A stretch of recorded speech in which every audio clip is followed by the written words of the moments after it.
بسم اللہ الرحمن الرحیم۔ السلام علیکم دوستو، آپ سب کو طب نبی صلی اللہ علیہ وآلہ وسلم میں خوش آمدید۔ دوستو، آج ہم آپ کو جو وظیفہ بتانے والے ہیں اس کے بارے میں بہت سارے لوگوں نے کمنٹ بھی کیا اور ہمیں ذاتی طور پہ بھی اس کے بارے میں ویڈیو بنانے کے لیے کہا۔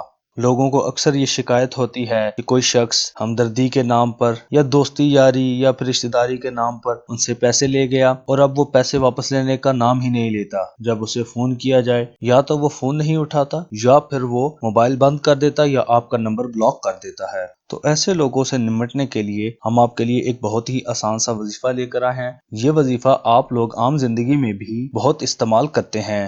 دوستو، اس وظیفہ کو استعمال کرنے کے لیے آپ کو 2-3 باتوں کا خیال رکھنا پڑے گا۔ سب سے پہلی بات جس کا آپ لوگوں نے خیال رکھنا ہے کہ آپ نے 5 وقت کی نماز کی پابندی کرنی ہے، کیونکہ اگر آپ اللہ تعالیٰ کو یاد کریں گے تبھی وہ آپ کو یاد کرے گا۔ اس لیے اللہ کی یاد سے غافل نہ ہو اور اس کی عبادت اور اس سے محبت کیجیے۔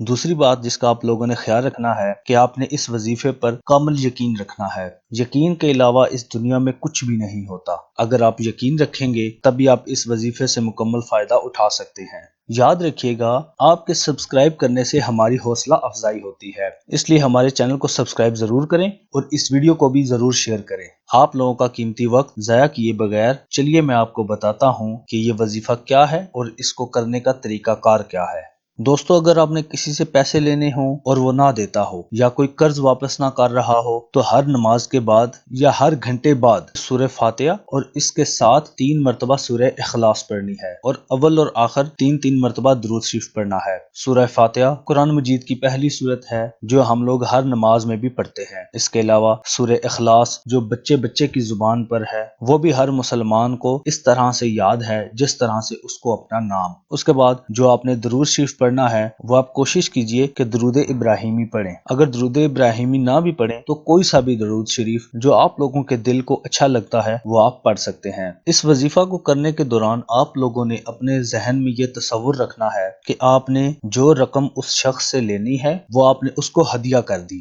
انشاءاللہ یہ وظیفہ اور یہ تصور رکھنے کے کچھ ہی دنوں بعد وہ شخص خود آپ کو فون کرے گا یا خود آ کر آپ کے گھر میں پیسے لوٹا دے گا۔ اللہ پاک آپ کو صبر و استقامت اور پیسے دینے والے کو ہدایت نصیب فرمائے۔ لائک اور شیئر ضرور کیجیے گا۔ ملتے ہیں اپنی نئی ویڈیو کے ساتھ، تب تک کے لیے اللہ نگہبان۔